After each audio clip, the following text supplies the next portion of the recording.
Assalamualaikum warahmatullahi wabarakatuh. Selamat pagi, salam sejahtera untuk kita semua.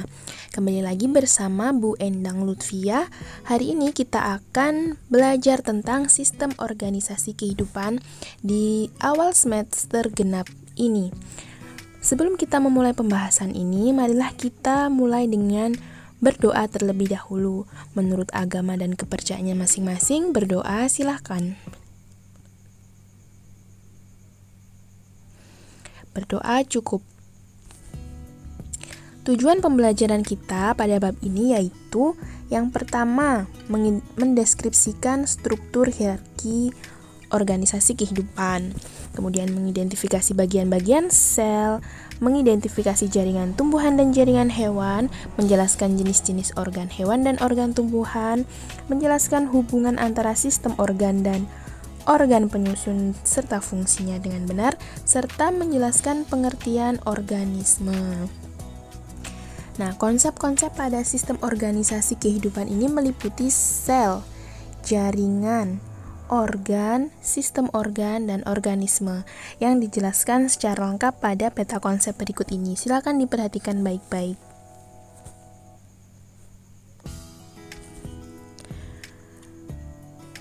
Hierarki organisasi kehidupan, pembahasan kita yang pertama. Nah, hierarki organisasi kehidupan ini dimulai dari yang terendah yaitu sel. Kumpulan sel yang memiliki fungsi yang sama yaitu membentuk suatu jaringan. Jaringan yang memiliki struktur dan fungsi yang sama membentuk suatu organ.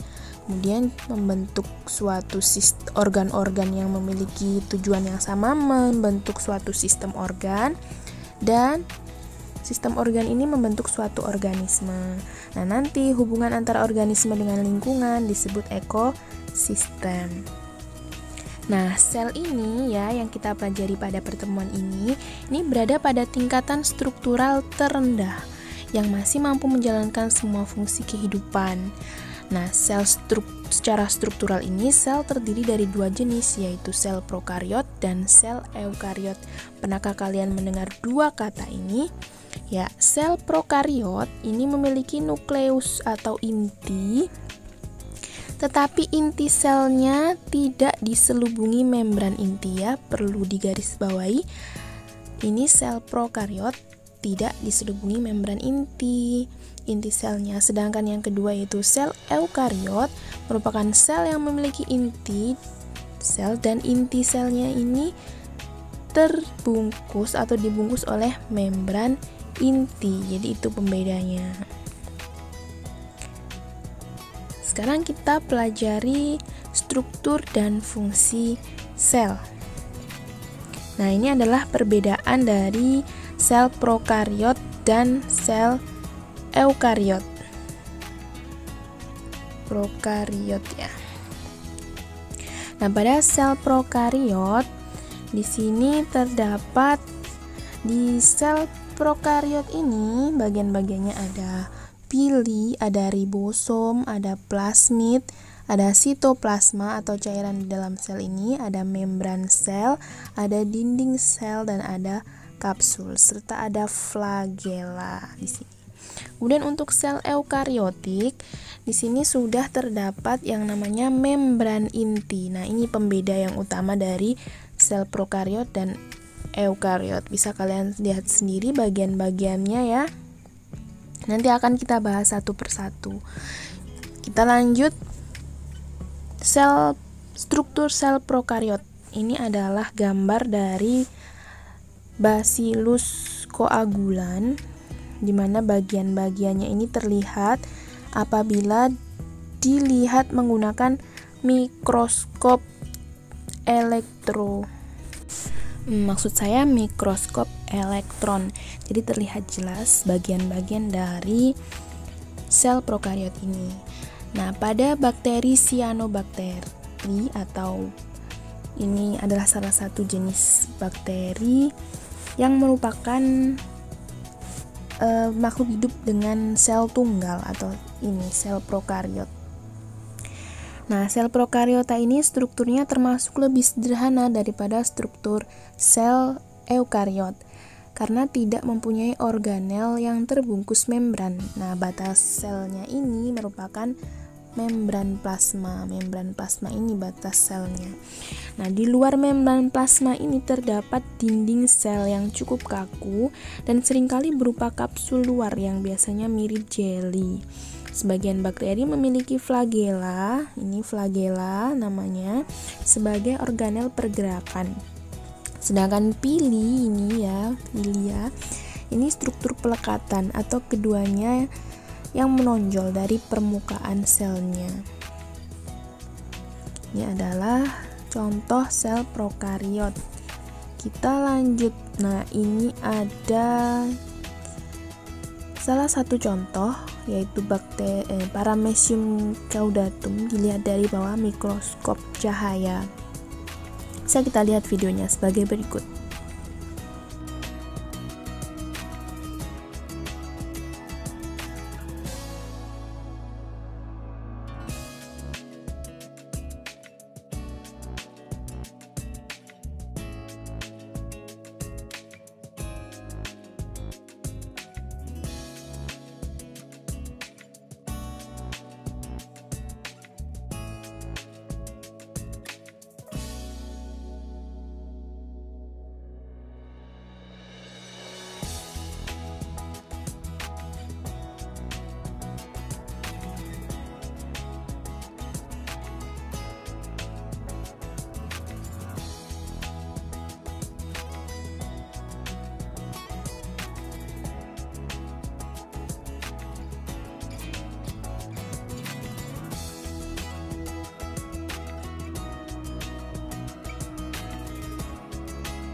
Kita lanjut ke sel hewan dan sel tumbuhan. Nah, ini sel dibedakan menjadi 3 bagian utama. Yang pertama yaitu membran sel, yang kedua yaitu sitoplasma, yang ketiga yaitu nukleus atau inti. Ini 3 bagian utama. Membran sel atau selaput sel pada sel eukariotik ini adalah bagian yang membungkus sel sebelah luar yang berfungsi mengatur keluar masuknya zat dari dan ke dalam sel dan melindungi seluruh isi sel atau protoplasma. Ini membran sel ya. Kemudian yang kedua yaitu sitoplasma, ini cairan yang mengisi ruang antara membran sel dan inti sel. Jadi antara membran dan inti ini ada cairan yang disebut sitoplasma. Nah, di dalam cairan atau sitoplasma ini terdapat organel-organel sel yang memiliki fungsinya masing-masing seperti kloroplas, ribosom, sitoplasma, mitokondria, membran inti, ada inti vakuola, retikulum endoplasma, lisosom, dan masih ada beberapa organel sel lagi. Yang ketiga yaitu inti sel, ini bagian sel, bagian utama dari sel yang ketiga. Ini berukuran lebih besar, fungsinya untuk mengatur seluruh kegiatan atau aktivitas sel, terutama saat terjadi perkembangbiakan. Maksudnya apa? Di inti sel ini terdapat yang namanya gen DNA, ini adanya di inti sel. Nah, ini adalah gambaran dari sel hewan. Jadi jika tidak bisa dilihat dengan kasat mata ya, harus dilihat menggunakan mikroskop, dan ini sudah diperbesar. Bagian-bagian dari sel hewan ini ada 12 di gambar ini ya. Yang pertama ini RE halus, retikulum endoplasma halus. Yang kedua RE kasar, di sini letaknya. Kemudian yang ketiga ada flagellata. Yang keempat ada lisosom. Yang kelima ada sentriol. Yang keenam ada peroksisom.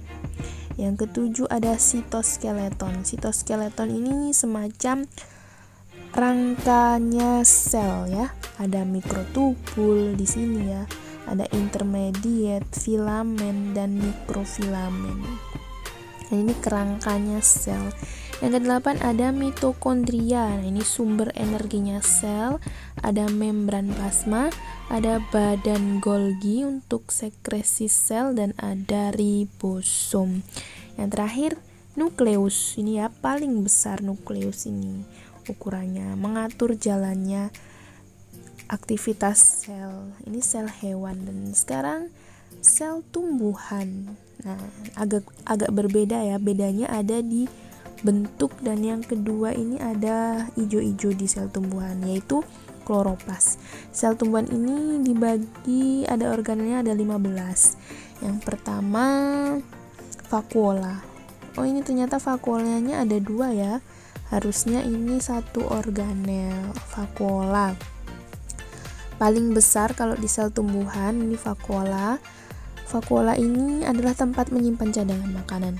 Ada nukleus, ini nukleusnya tumbuhan. Kemudian ada retikulum endoplasma kasar, sama seperti di sel hewan. Ada retikulum endoplasma halus, ada ribosom, dinding sel. Tadi di sel hewan hanya ada membran sel. Nah, sekarang di sel tumbuhan ada yang namanya dinding sel. Ini untuk memperkuat sel tumbuhan ya. Kemudian ada membran sel, ada dinding sel, ada membran sel. Ada badan Golgi juga, ada vesikel, ada plasma sel, ada kloroplas. Nah, ini kloroplas, zat hijau ya yang ada pada tumbuhan. Dan ada mikrotubulus. Ini mikrotubulusnya ada 2, harusnya ini jadi satu organ. Dan ada mitokondria. Ini sumber energinya sel, sama dengan yang ada di sel hewan tadi.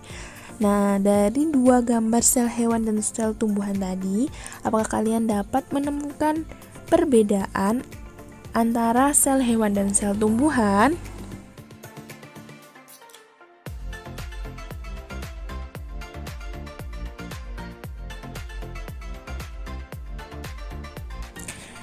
Perbedaan dari kedua sel tersebut ini ya, yaitu yang pertama, sel tumbuhan ini memiliki dinding sel dan membran sel. Dinding sel ini terdiri dari selulosa sehingga dindingnya kuat. Makanya sel tumbuhan ini lebih kuat, tidak mudah berubah bentuk. Kemudian sel hewan ini tidak memiliki dinding sel, hanya membran sel yang tipis. Perbedaan yang kedua yaitu kloroplas ya. Umumnya plastisida, terutama kloroplas ini hanya dimiliki oleh sel tumbuhan, sedangkan sel hewan tidak memiliki plastisida atau ada kloroplas, zat hijau daun. Kemudian yang ketiga perbedaannya yaitu sel tumbuhan vakuolanya lebih besar, sedangkan di sel hewan vakuolanya sangat kecil. Ini tempat cadangan makanan. Kemudian yang keempat yaitu sel tumbuhan tidak memiliki lisosom, sedangkan sel hewan memiliki lisosom. Ini tidak memiliki lisosom. Dan yang kelima, sel tumbuhan tidak memiliki sentriol, sedangkan sel hewan memiliki sentriol. Nah, untuk keterangan bagian-bagian dari organel sel tadi serta fungsinya dapat kalian baca sebagai berikut ya. Tidak saya jelaskan satu persatu, bisa kalian cocokkan bagian-bagiannya dengan gambar yang ada di slide itu tersebut. Nah, ini adalah kisaran ukuran sel bila dibandingkan dengan makhluk kasat mata. Jadi ini makhluk kasat mata. Besarnya mulai dari sini ya, sekitar 1 mm sampai 1 km. Di sini jika kita tarik garis yang bisa dilihat oleh mata tanpa bantuan alat ya. Ini ada telur katak, ada burung kolibri, manusia, cemara, paus biru, dan masih banyak lagi yang bisa kalian lihat dengan mata telanjang, maksudnya tanpa bantuan alat.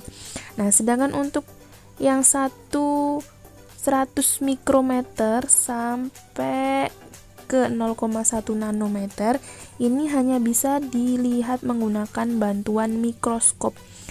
Ada mikroskop cahaya dan mikroskop elektron. Dia akan kita pelajari pada pertemuan selanjutnya.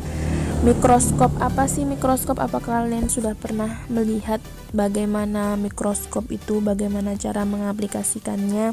Nanti akan kita bahas bersama ya. Mikroskop cahaya ini bisa melihat kebanyakan sel hewan dan sel tumbuhan, yaitu dari panjang 1 mikrometer sampai 1 milimeter ya. Ini bacanya mikro, tanda ini mikro seperti ini. Ini adalah ukuran dari 10 pangkat negatif 6 meter ya, itu mikro. Jadi bisa dibayangkan betapa kecilnya ukuran bakteri, kloroplas, dan sel-sel hewan dan sel tumbuhan. Hanya bisa dilihat menggunakan mikroskop.